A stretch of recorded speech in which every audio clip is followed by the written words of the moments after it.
Werner Hermann Gustav Pötschke nació en Bruselas en 1914, en una Europa que todavía no había terminado de digerir la Primera Guerra Mundial y que ya estaba incubando la siguiente.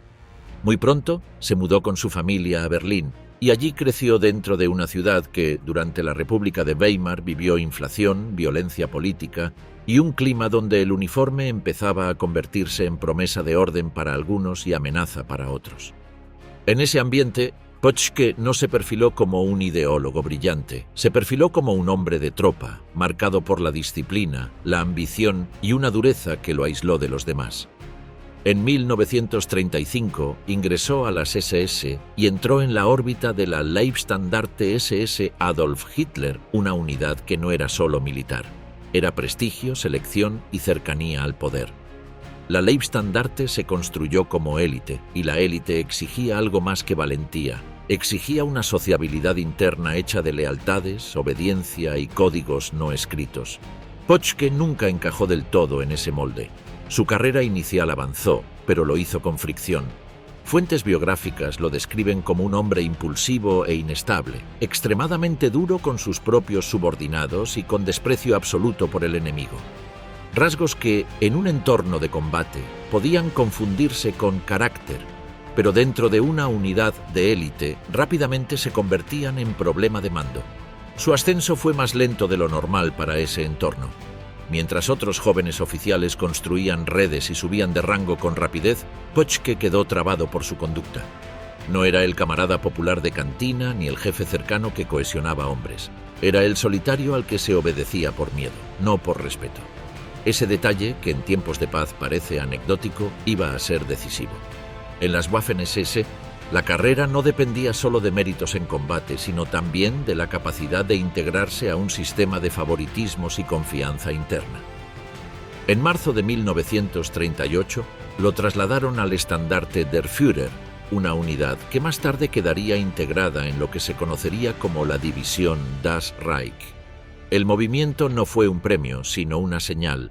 Pötschke seguía siendo útil, pero la Leibstandarte no lo quería como pieza estable dentro de su estructura. En otras palabras, lo apartaron del círculo más cerrado sin expulsarlo del mundo SS. Lo empujaron hacia un destino donde su temeridad podía rendir resultados sin contaminar la imagen de la unidad más simbólica.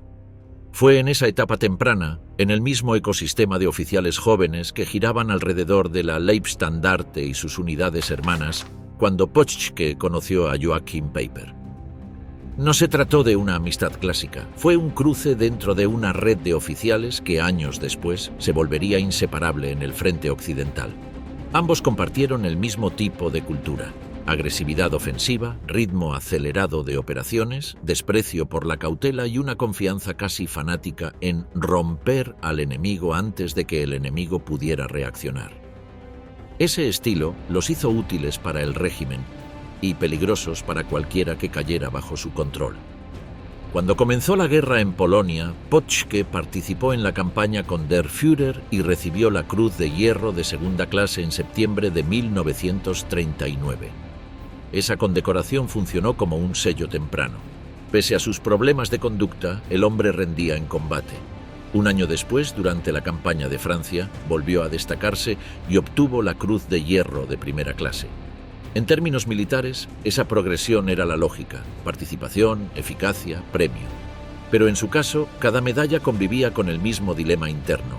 El oficial era valiente, sí, pero era ingobernable. En Francia, Pötschke comandó un elemento de reconocimiento y protagonizó una acción que quedó fijada en su historial. Su unidad capturó un puente intacto sobre el canal Maas-Waal, un objetivo que podía acelerar el avance y ahorrar pérdidas. Días después, cerca de Diesen, atacó y destruyó una unidad de motociclistas enemigos junto con 6 cañones antitanque. En una guerra que todavía se vendía como relámpago, ese tipo de golpe encajaba perfecto en la propaganda: audacia, velocidad, iniciativa. Esa misma audacia, sin embargo, era su veneno. Para un mando regular, un oficial que actuaba por iniciativa podía ser un activo. Para una estructura como las SS, donde la obediencia era una religión y la jerarquía era el verdadero Dios, un oficial que se movía por su cuenta era un problema. Los superiores de Pötschke lo evaluaron de manera dura. Reconocieron que a veces lograba resultados extraordinarios con tropas de reconocimiento, pero también señalaron que emprendía acciones inútiles, con órdenes confusas y sin autorización clara, y que imponía reglas arbitrarias que lo aislaban del resto. La consecuencia fue lógica dentro de esa cultura. Su desempeño no bastó para sostenerlo en el entorno selecto. Ahí se selló la etiqueta que lo acompañaría siempre. Un oficial capaz de producir éxitos tácticos brillantes, pero al que no se le podía confiar una estructura humana por mucho tiempo sin que la estructura se rompiera por dentro. Su promoción llegó tarde, y no porque faltaran hechos para exhibir, sino porque el mando dudaba de su estabilidad y de su capacidad de liderazgo. En el mundo Waffen-SSS, ese retraso era una sanción silenciosa. Si seguían peleando, seguían ganando cruces, pero no entraban del todo en la cadena de confianza. Por eso, cuando se dice que Pöttske fue expulsado de la Leibstandarte, la palabra puede entenderse como lo que fue en términos reales. Lo separaron del núcleo que daba prestigio. No lo echaron del sistema, lo desplazaron. El diagnóstico implícito era que su brutalidad ya había provocado problemas antes, y en una unidad de élite eso era imperdonable. La Leibstandarte necesitaba oficiales agresivos, pero también necesitaba oficiales controlables, capaces de sostener disciplina sin incendiar su propia tropa. El traslado a Das Reich no lo corrigió, solo cambió el escenario. Allí, su comportamiento siguió siendo el mismo, audaz hasta el exceso, cruel en el trato interno y con una reputación que lo hacía temido más que respetado. En 1941, cuando la guerra se expandió hacia el este, Pöttske llevó esa forma de combatir al frente soviético. El teatro oriental amplificó todo. La violencia se volvió norma, la brutalidad se premió y el margen para la crueldad se expandió dentro de un conflicto que desde el inicio el régimen planteó como guerra ideológica. En ese contexto, Pöttske realizó acciones que le valieron reconocimiento alto, incluido el Deutsches Kreuz in Gold, la cruz alemana en oro, que recibió por su actuación en el frente oriental. Pero incluso ese premio no cambió la lectura que muchos oficiales hicieron de él. La cuestión no era si Pöttske podía pelear, era qué dejaba detrás. Un jefe que ganaba posiciones y destruía armas enemigas podía ser celebrado en un parte de guerra. Un jefe que desgastaba a sus propios hombres, que actuaba sin autorización y que generaba enemistades internas, podía ser visto como una amenaza silenciosa para la cohesión de la unidad. Y Pöttske, desde el comienzo, caminó por esa línea, útil en el combate, tóxico en la estructura. En esos primeros años se formó el patrón que lo definiría. Un oficial que vivió para el golpe rápido, para la acción personal, para el resultado inmediato, y que pagó ese estilo con aislamiento, sanciones no declaradas y traslados que funcionaron como expulsiones encubiertas, mientras su nombre quedaba marcado por una mezcla peligrosa de valor táctico y crueldad que nunca se apagó. Un hombre difícil. En abril de 1943, Werner Pöttske volvió a la Leibstandarte SS Adolf Hitler en un movimiento poco habitual para un oficial que ya había cargado con evaluaciones negativas y había terminado desplazado a Das Reich. Esa vuelta no ocurrió como un perdón moral, sino como una decisión práctica. En una guerra que ya exigía jefes capaces de empujar unidades blindadas al límite, la organización recuperó a un hombre que, aun siendo difícil, producía resultados en combate.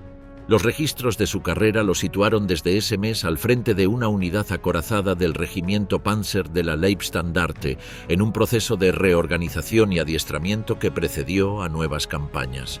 Con ese regreso, Pöttske quedó orbitando el mundo de Joachim Peiper, un mando joven, calculador en las formas, cuidadoso con la imagen del oficial correcto, pero al mismo tiempo dispuesto a usar la violencia como herramienta táctica. En la Leibstandarte, ese contraste fue explosivo.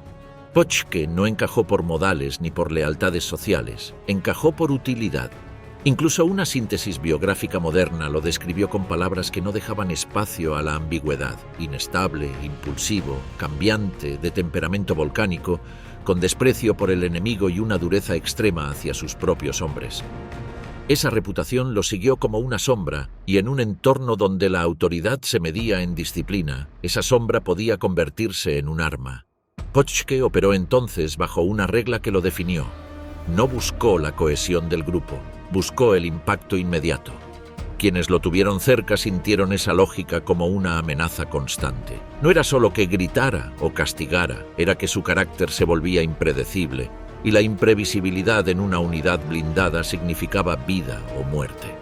En un ejército que vivía de órdenes claras y cadenas jerárquicas, él tensó todo, actuó rápido, empujó más de lo que parecía razonable y después exigió a sus subordinados que aguantaran el mismo ritmo. La guerra, sin embargo, le ofreció el escenario perfecto para justificarlo. Durante el invierno entre 1943 y 1944, su hoja de servicios registró heridas repetidas y un patrón de liderazgo basado en estar adelante, no en dirigir desde la retaguardia. La recomendación para su cruz de caballero lo presentó como un comandante que, en crisis sucesivas, sostuvo el ataque y la defensa con insistencia personal, hasta el punto de recibir una condecoración por heridas de combate tras acumular impactos una y otra vez. En esa narrativa oficial, su dureza se transformó en virtud. Firmeza, decisión, ejemplo personal. Ahí apareció un episodio que retrató tanto su valor como su método. En la fase de ruptura y retirada del cerco que envolvió a fuerzas alemanas entre marzo y abril de 1944, Pöttske condujo un pequeño grupo blindado y quedó asociado a un ataque con recursos mínimos. 2 Panzers y unos 40 granaderos avanzaron hacia una posición defendida con fuerza. El texto de la recomendación describió combate urbano, pérdidas y aún así una decisión: continuar.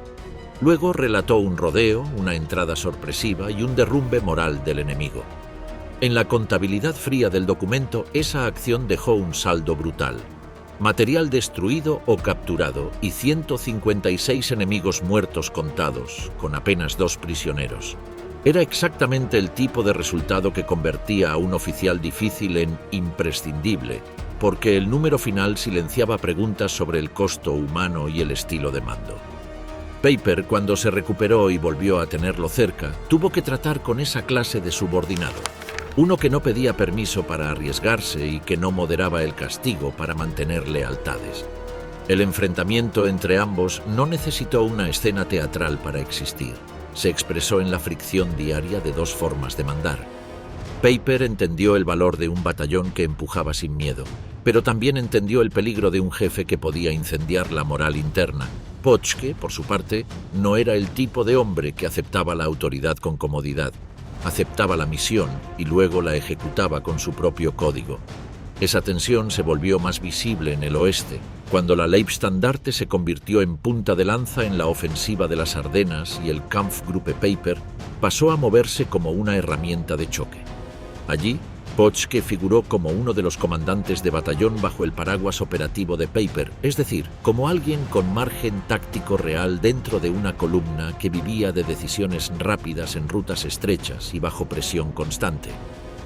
Y en ese escenario ocurrió una escena que condensó todo lo que lo hacía temible para propios y extraños. En la recomendación de sus hojas de roble apareció un momento de retroceso bajo fuego en el combate por Stoumont. Algunos carros comenzaron a echarse atrás para buscar terreno seguro. Pöttske reaccionó con furia, se subió a un tanque, tomó un Panzerfaust y amenazó con disparar contra cualquier tripulación que retrocediera. El texto lo presentó como medida decisiva para forzar el asalto. Leído en frío, era otra cosa: un jefe que estaba dispuesto a apuntar a los suyos para imponer obediencia inmediata. Si Peiper era la imagen del comandante eficiente, Pöttske era el recordatorio de lo que esa eficiencia podía exigir cuando la disciplina se convertía en terror. Así, la relación entre ambos quedó marcada por una paradoja. Peiper necesitaba a Pöttske porque su audacia empujaba la ofensiva, y a la vez tuvo que cargar con el costo moral y humano de un subordinado que confundió mando con intimidación. Cuando la columna avanzó entre pueblos, combustibles y emboscadas, Pöttske ya no fue solo el oficial difícil. Fue uno de los motores de una maquinaria que, en el caos del frente occidental, iba a dejar huellas que ningún informe pudo limpiar después. Las Ardenas, Stoumont y el frente oriental.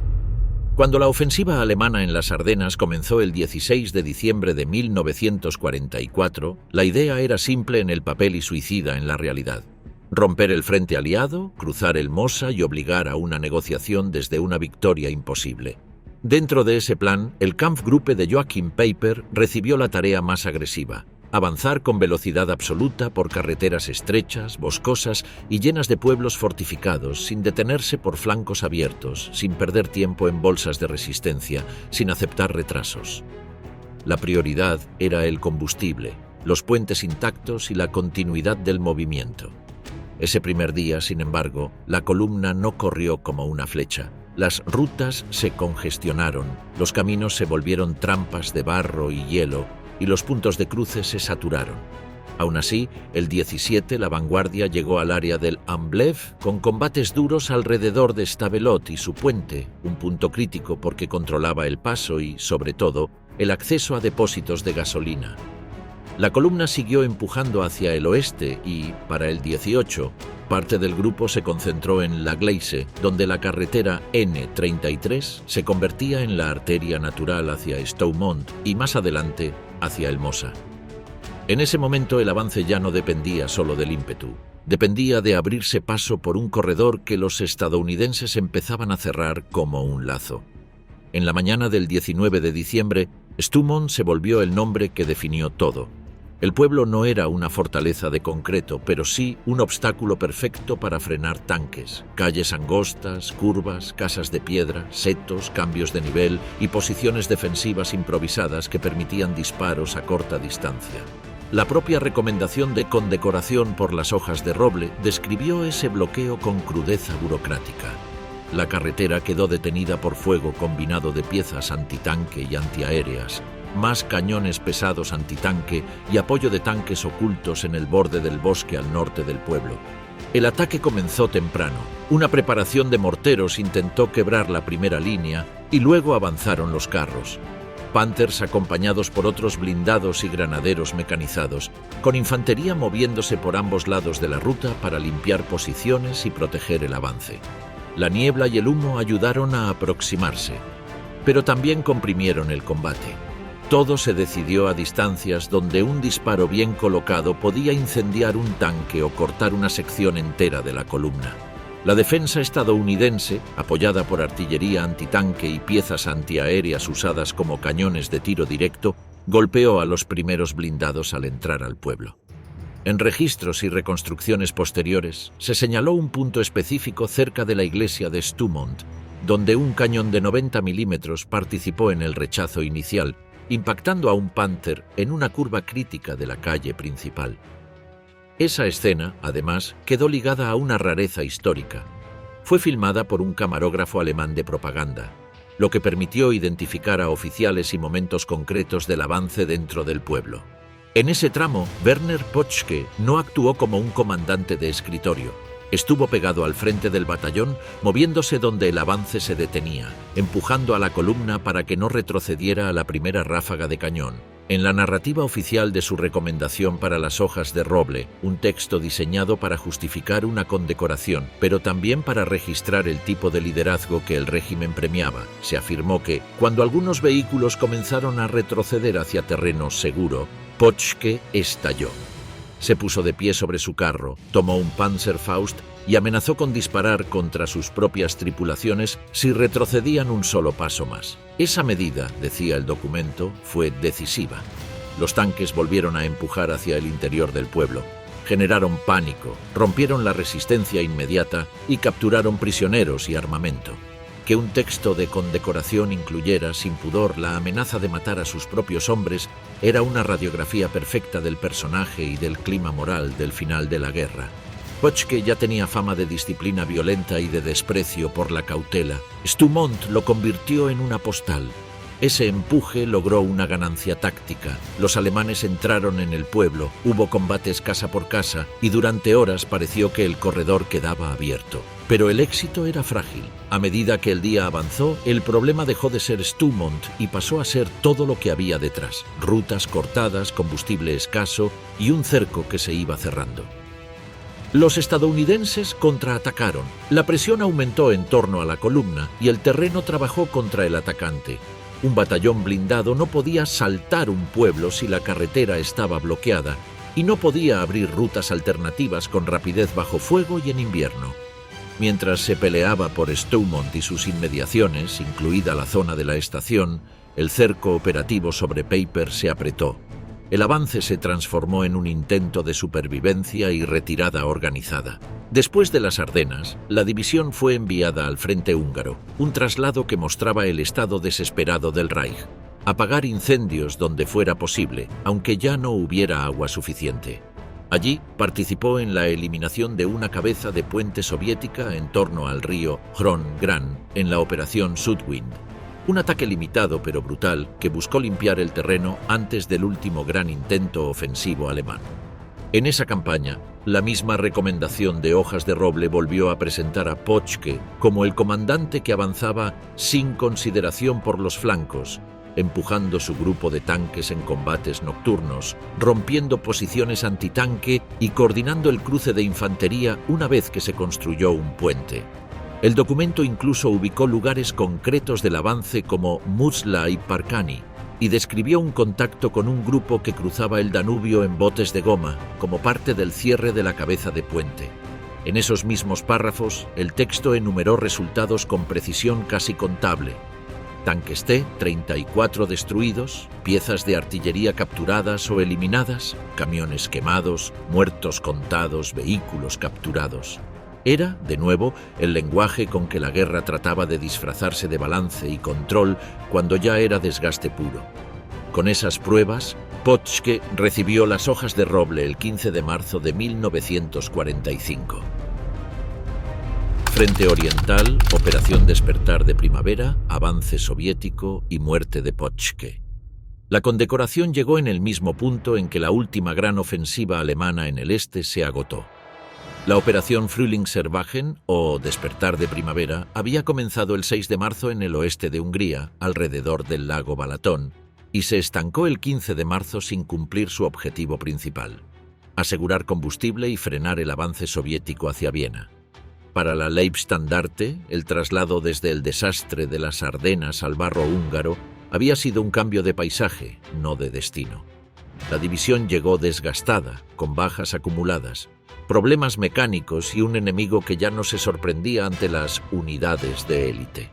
Aún así, el mando alemán apostó otra vez por el mismo modelo: empuje frontal, ruptura rápida, presión constante. En ese marco, Pöttske siguió al frente de su batallón Panzer como si la guerra todavía pudiera ganarse por voluntad. La lógica de la ofensiva lo favorecía. El mando no pedía delicadeza, pedía velocidad. Y nadie en su entorno dudaba de su valor. Lo que se temía era el método. El inicio del Despertar de Primavera se apoyó en la 6ª SS Panzerarmee de Sepp Dietrich y en divisiones que antes habían sido símbolo. Pero en marzo de 1945, esos símbolos marcharon con combustible contado y con un terreno que los traicionó. El deshielo convirtió caminos en un lodazal, los blindados patinaron y la resistencia soviética, más densa, más profunda y más elástica, absorbió los golpes sin colapsar. Para el 10 de marzo, incluso balances generales del sector mostraron que el número total de tanques operativos en el área no se parecía a una gran ofensiva. Se parecía a una operación hecha con restos. En la retaguardia, Hitler reaccionó con furia cuando el ataque no rompió el frente.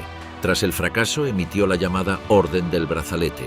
Exigió que ciertas unidades Waffen-SS se quitaran los Kufftitels como marca de deshonra, acusándolas de no haber combatido como la situación lo exigía. Dietrich no la transmitió en forma plena, pero el mensaje ya había llegado. El Führer estaba castigando a los mismos hombres a los que había arrojado a una misión imposible. Pöttske recibió su condecoración dentro de ese clima: premios para sostener el mito, amenazas para sostener el miedo. La condecoración ratificó el perfil que el régimen necesitaba exhibir: un comandante que no retrocedía, que empujaba incluso cuando el combate ya era contención. Y al mismo tiempo, el contexto lo encerró. A esas alturas no había carrera que salvar, solo quedaba sobrevivir a una retirada que todavía no se decía en voz alta. El 16 de marzo, un día después de que la ofensiva alemana se frenara, el Ejército Rojo contraatacó con fuerza y abrió su propia ofensiva hacia Viena. Fue un giro inmediato y brutal. donde los alemanes habían intentado avanzar por corredores estrechos, los soviéticos golpearon con superioridad numérica y con una presión que no buscó solo recuperar terreno. Buscó quebrar el último tejido defensivo antes de Austria. Los alemanes volvieron a las posiciones iniciales de principios de marzo y luego empezaron a perder más que posiciones. Perdieron continuidad. A partir de ese momento, el frente se convirtió en una secuencia de repliegues. Las unidades se movieron hacia el noroeste, tratando de armar líneas alrededor de ciudades y cruces, y cada día la defensa se volvía más frágil. El 22 de marzo, los restos de la sexta SS Panzerarmee se retiraron hacia Viena. Hungría ya no era un tablero para recuperar petróleo, era un pasillo para escapar. En ese repliegue, el papel de Pöttske dejó de ser conquistar y pasó a ser sostener lo que quedaba del batallón. Los blindados se reubicaron una y otra vez, cubriendo rutas, cerrando huecos, apoyando infantería que ya no podía parar por sí sola el avance soviético. La artillería enemiga castigó cruces y pueblos. La aviación aprovechó carreteras saturadas. Los ingenieros volaron puentes con la esperanza de ganar horas.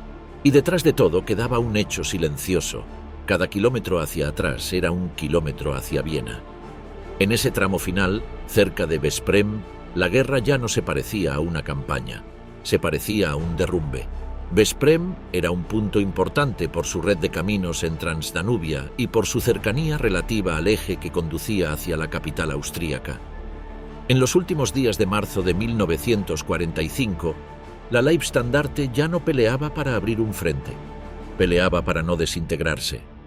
Tras el fracaso de Frühlingserwagen, las unidades retrocedieron bajo presión constante y se reubicaron una y otra vez entre caminos saturados, aldeas convertidas en nudos defensivos y rutas donde la artillería soviética golpeó sin descanso. En esa retirada, el sector de Veszprém se transformó en un punto de choque. Era un cruce de carreteras vital para cubrir el repliegue hacia el noroeste y sostener, aunque fuera por horas, el corredor que llevaba a Austria. Pöttske siguió al frente de su batallón como lo había hecho siempre, cerca del combate, moviéndose entre puestos de mando adelantados, presionando a las tripulaciones para que mantuvieran la línea y sostuvieran el ritmo en una guerra que ya no concedía margen. Allí, en medio de los combates alrededor de Veszprém, fue alcanzado por fuego de mortero. La explosión lo hirió de manera devastadora, con lesiones graves en las piernas que lo dejaron fuera de combate de inmediato. Lo evacuaron como pudieron, pero el daño ya era irreversible. Murió al día siguiente, el 24 de marzo de 1945. Su muerte tuvo una ironía cruel. El régimen lo elevó oficialmente como ejemplo el 15 de marzo y 9 días más tarde, el ejemplo ya estaba muerto. El héroe no alcanzó a convertirse en un símbolo útil para sostener el frente, porque el frente ya era insostenible.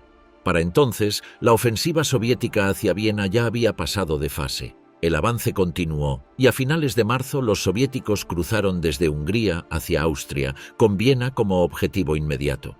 Así terminó Pöttske, no en una retirada ordenada con honores, sino bajo la lógica final del Reich, donde los premios llegaban tarde y la muerte llegaba rápido. Su nombre quedó atado a una forma de mando valiente, agresiva y violenta que el sistema celebró cuando necesitó soldados dispuestos a romperse. Y cuando ese sistema colapsó, también él desapareció en el ruido de morteros, barro y repliegues, mientras la guerra se corría de Hungría a Austria como una sombra que ya nadie podía detener.